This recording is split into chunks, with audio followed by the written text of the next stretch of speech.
I also view the ordered mine as like antivirus software. I definitely had that kind of thought pattern in my head as well when I was reading it. Are you gonna have to renew your subscription at the most awkward of times? Like, oh, come on, I'm in the middle of a fight here. Now, when you level up.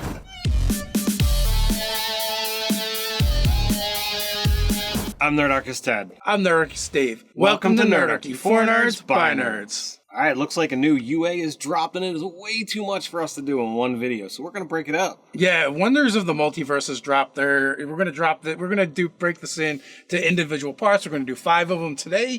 We're going to start off with the Glitchling. Yeah, when I saw this, like, just the name at first, and I'm like, all right, what kind of thing is this? And my brain, went off. Because, like, my son's like, oh, we should make some kind of, like, insectile race and whatever have you. So, like, I know it's multiverse, so I'm like, what could it be? What could it be? I was not thinking, oh, glitch as in robot.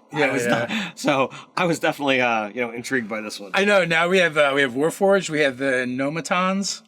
Or is it a Nomaton? I'm not sure how it's... It's a Nomatonaton. I don't know what the exact name is, but... Autognome, that's it.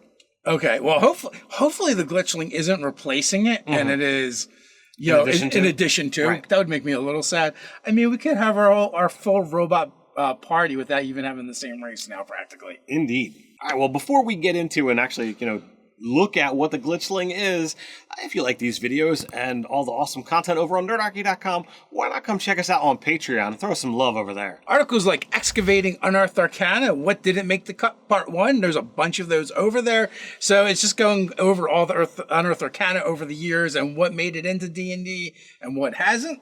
We're going to now pull up on our phones the UA so we can go over the Unearthed Arcana for the new D&D race, Glitchling. All right, so created by the forces of planar law, glitchlings are winged human-like creatures made from a merger of magic and machine. These explorers seek to learn all they can about the multiverse and its creatures.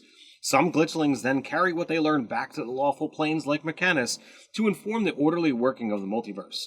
Others become enamored with travel and the peoples they encounter, and they seek to make a life of their own among the planes. Glitchlings begin their existence with rudimentary personalities. As they absorb information and experiences, their personalities grow, but many retain quirks associated with their lawful origins.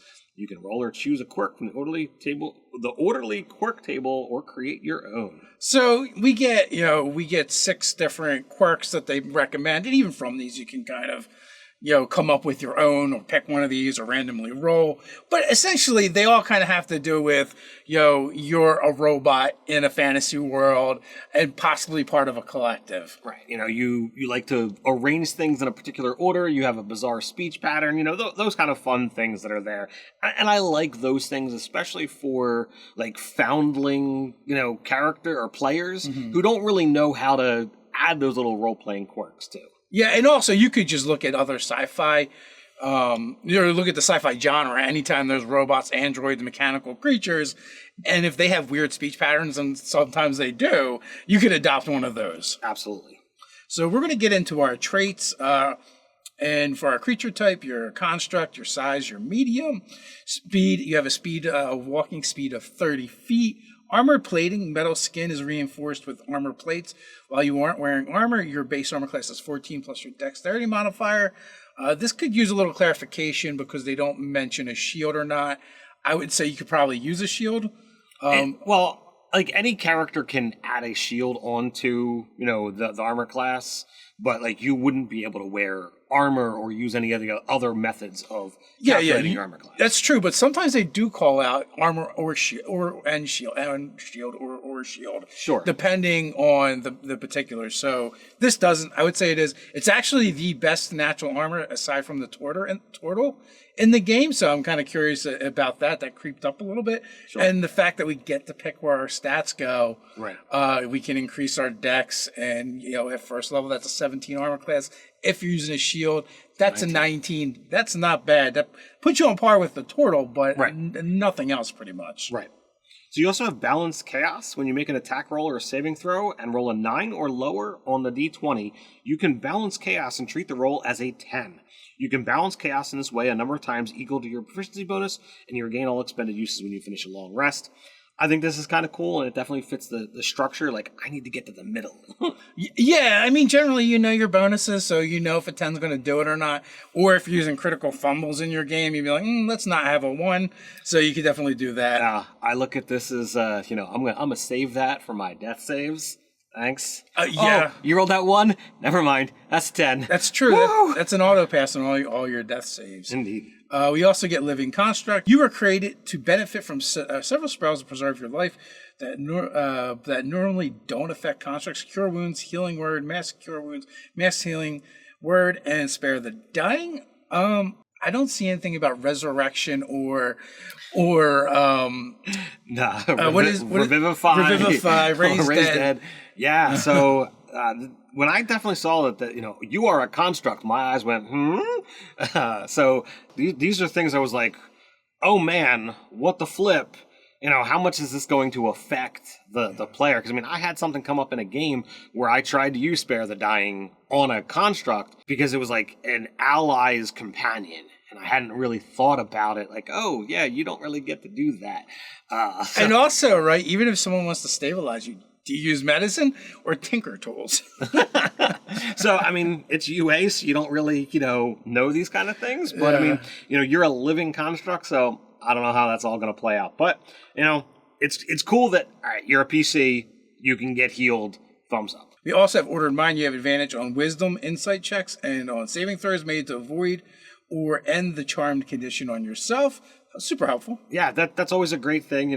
Mechanical mind should be able to kind of get things that don't belong. Fits with the robotic concept.